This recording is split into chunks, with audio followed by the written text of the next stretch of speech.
Seguramente usted ha visto que hoy la Suprema Corte de Justicia de la Nación comenzó a discutir sobre la constitucionalidad de las formas de prisión preventiva.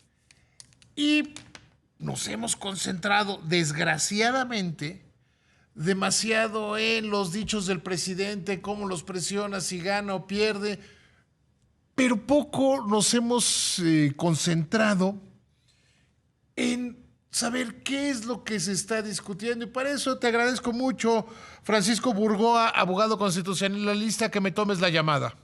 Al contrario, David, me da mucho gusto escucharte y que estés muy bien de antemano. De verdad, te aprecio y te admiro. No, hombre, te agradezco muchísimo, Francisco. Y sí, ya, gracias a Dios, ya nada más estoy como cuando cuando tienes un carro que chocó. Pero estás de Cuando le maravilla ya. arreglas el motor, la suspensión y todo, ya nada más te falta la parte estética, ya nada más, y ya regresé al gimnasio, entonces ya no voy, ya ando nada más necesitado de reparar eso. Pero tu voz es fundamental, de verdad. Fíjate que uno de los grandes miedos, ya que estamos aquí en la confesión, uno de los grandes miedos que teníamos en imagen era si iba a recuperar mi voz y mi tono de voz. Y se Qué recuperó. maravilla. Y se recuperó Qué perfectamente. maravilla, claro. Y la velocidad, aunque dicen que hablo más rápido, ¿verdad que no, Israel? ¿Verdad que no hablo más rápido que antes? Dice Israel, mi productor, que no. Oye, Francisco, ¿qué está discutiendo la Suprema Corte y por qué es relevante? Porque como decía al principio, parecería que estamos más concentrados en lo accesorio que en lo fundamental. ¿Qué es esta discusión? Y qué bueno que centras el tema, David, porque el hecho de que se haya dado esa serie de descalificaciones y presiones por parte del presidente de la República, por supuesto que nada abona a la independencia y a la autonomía de la Suprema Corte, porque actualmente, hoy La Corte especialmente, perdió. Pase lo que pase, la Corte perdió. la Corte perdió O los indudablemente. doblaron o no sirven, pero no queda en una posición que se respete, y creo que algo que es fundamental, la independencia de la Corte. Y la confianza que le puede garantizar a la ciudadanía, porque finalmente es nuestro máximo órgano jurisdiccional del país. Se supone que ahí tenemos a los 11 mejores juristas del país, digo, cuando menos en teoría, y ellos serían los responsables de que nos deben de garantizar en la última instancia jurídica los derechos humanos. Y cuando hablamos de la prisión preventiva oficiosa, que es una prisión en automático, que por el solo hecho de que el Ministerio Público realice un trabajo de investigación, vamos a decirlo con sus palabras, David, mediocre, y ¿Sí? solamente se lo señale así un juez, por el solo hecho de que nos digan, es que el delito que se está diciendo que tú estás cometiendo, que se encuentra dentro del catálogo del artículo 19 constitucional y del artículo 167 del Código Nacional de Procedimientos Penales, que hay muchos que indudablemente son de alto impacto, como hablar de delincuencia organizada, homicidio doloso, feminicidio, violación, secuestro, trata de personas, o entre otros, pero hay otros que, por ejemplo, cuando hablamos del uso de programas sociales con fines electorales, cuando estamos hablando de delitos en materia de armas de fuego, si alguien te deposita en tu vehículo, David, una pistola, por ese solo hecho, mientras se investiga a profundidad, el Ministerio Público va a decir que tú tenías un arma que era de uso exclusivo del ejército y entonces en automático se te impondrá a ti o a cualquier persona, todos estamos sujetos a esta situación, a esta posibilidad de que nos imponga una prisión sin condena, una prisión en automático que vulnera nuestro derecho a la libertad personal, a la presunción de inocencia y al debido proceso. Por eso es que la Suprema Corte en esta discusión del día de hoy, lo que esperábamos es que hubiera una unanimidad para declarar la invalidez. Y ojo, no estamos diciendo que en el momento que se pueda declarar la invalidez de la prisión preventiva oficiosa, y como lo han manejado dentro de los comentarios políticos, simplemente las personas que han cometido estos delitos de alto impacto, o como les quieran todavía denominar, muy graves, van a salir en automático de las cárceles. ¿Por qué eso no es así? Caso por caso tendrá que ser revisado por los jueces, y los ministerios públicos tendrán que hacer un trabajo impecable para pedirle al juez el por qué una persona debe de permanecer en prisión preventiva, ya no en este escenario oficiosa en automático, sino ya justificada. Porque lo que se discute hoy, David, es la prisión preventiva oficiosa, no la justificada. Y aquí yo creo que es muy importante esta precisión, porque aquí basta con que digan, se me hace que sí, para que te puedan detener. Pensaba ahorita que hablabas con eso de que te pongan un arma. Pues alguien que se quiere vengar de ti va y abre tu coche y te mete una pistola y luego hace que te detengan. Así es, o un delito fiscal, o sea, un tema ahí de contrabando que no se sabe entre si realmente se cometió un delito fiscal o no, simplemente se va a imponer en automático la prisión preventiva oficiosa, porque dicen, es que si la Corte elimina la prisión preventiva oficiosa, se va a generar una gran impunidad. No, al contrario, hay que obligar a que los ministerios públicos hagan trabajos realmente profesionales, legales, impecables, investigaciones que realmente puedan determinar conjuntar todas las pruebas para presentar ante un juez con los argumentos del por qué tal persona sí merece la prisión preventiva justificada, porque de hecho la prisión preventiva, dicho en general, es una medida cautelar, pero debiese ser la última posibilidad que debe de tener un juez. Hay otras muchas medidas cautelares y de hecho la prisión preventiva, aún la justificada, luego se ha utilizado, en la percepción pública, la percepción social, en el sentido de poder estar atacando a los adversarios políticos. Vemos el caso de Rosario Robles o de Jesús Murillo Caram. Simplemente se les impone la prisión preventiva justificada a pesar de que los argumentos jurídicos en verdad son débiles. No, y el tiempo empieza a correr en contra del acusado, porque no es lo mismo defenderse desde tu casa que defenderte estando en prisión.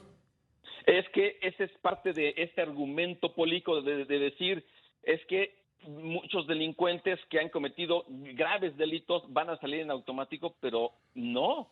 Si por ejemplo se detiene a un feminicida, a un violador, a un secuestrador, a alguien que cometió una desaparición forzada de personas, no quiere decir que por el hecho de estar invalidando la prisión preventiva oficiosa, esa persona va a salir de la cárcel o va a estar sujeta a proceso, pero desde su casa. No.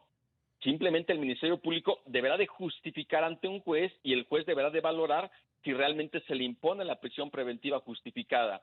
Y digamos, es parte de lo que luego no se quiere tener perfectamente dentro del debate, que es un tema que a todos nos debe de interesar, porque lo que la Corte empezó a discutir hoy, y que de hecho ya se adelantó que cuando menos, aunque la prisión preventiva oficiosa viola derechos humanos y que inclusive también está en contra de la Convención Americana de los Derechos Humanos y de criterios jurisprudenciales de esta Corte Interamericana, por el número de votos, cuando menos los que hoy ya se pusieron sobre la mesa ahí en el seno de la Suprema Corte, que se requerían cuando menos 8 votos de 11 para declarar la invalidez y cuando menos ya 4 declararon que la Constitución debe de preservarse ante todo momento. Entonces, cuando menos hablando de la prisión preventiva oficiosa que se encuentra en el artículo 19 constitucional, aunque sea violatoria de derechos humanos, aunque no nos guste, va a seguir estando porque la Corte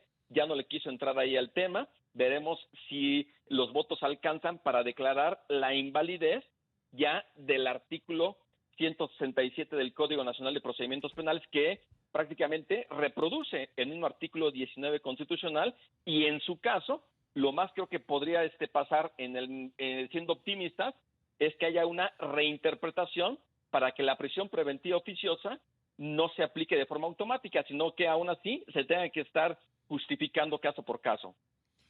Yo creo que el tema, tocas perfectamente, Francisco, el tema de fondo. ¿Cómo hacerle para que no pueda ser un arma de venganza para los políticos? Si yo fuera político de esta administración estaría muy preocupado porque gane quien gane, pues va a haber muchas venganzas y vamos a ver, yo lo llevo diciéndole desde el 18, vamos a ver muchas Rosario Robles. Algún día platicaba con algún funcionario y le decía, Oye, tienes que dejar muy bien arreglado este asunto porque por menos, o sea, era un asunto de interpretación, por menos Rosario Robles se aventó 3 años se está aventando 3 años de cárcel porque todavía no salía. Creo que eso debería estar en la mente de quienes están a favor de esta prisión preventiva automática, ¿no? Absolutamente, o que recuerden el caso de Robespierre con la guillotina, ¿verdad? Dios, no lo mismo luego promover que luego se les apliquen sus mismos métodos. El hecho de Rosario Robles, ¿cómo es posible que en 3 años no se le haya todavía dictado una sentencia en cualquier sentido? O sea, son de las situaciones que luego uno se quiere ir por las filias o por las fobias inmediatamente. Es que está bien que esté en la cárcel, es que... Pero a ver, desde el punto de vista jurídico, tenemos que preservar en todo momento el derecho a la presunción de inocencia. Algún día todos podemos estar en una situación así, ojalá y no, o una persona muy cercana a nosotros, y es ahí cuando realmente vamos a ver de qué es lo que está pasando, tanto en la procuración de justicia como en la impartición de justicia. Vamos a ver cómo los ministerios públicos requieren una auténtica capacitación, profesionalización, que cumplan con estándares de ética, al igual que también los jueces. Las instituciones no son perfectas, son perfectibles. Y también cómo poder garantizar tanto la independencia como la autonomía de todas las fiscalías, empezando por la General de la República, como también de los poderes judiciales, tanto el de la Federación como el de las entidades federativas. Y ahí es donde está el quid del asunto, garantizar independencia y autonomía, que no vengan desde Palacio Nacional a estar señalando con el dedo flamígero que tal juez o tal ministerio público o tal servidor público no está cumpliendo con el proyecto de la 4T, lo cual estamos hablando ahí ya de la politización de la justicia o de la judiciación de la política, que no debiese de ocurrir. Fíjate que los chilenos, sin proponérselo, nos dieron una gran lección en cómo es más importante la democracia en sí misma que ponerse a favor o en contra de un proyecto determinado, ¿no?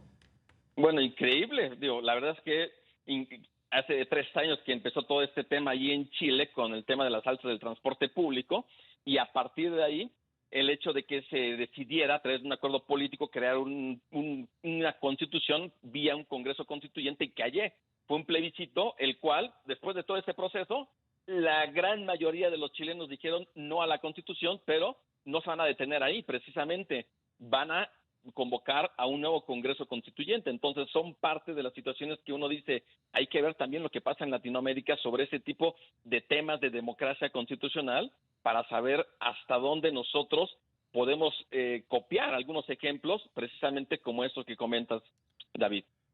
Francisco, te agradezco muchísimo la plática y ojalá volvamos a platicar pronto. Te mando un abrazo, que te vaya muy bien. Encantado, David, un abrazo y que estés muy bien. Hasta luego.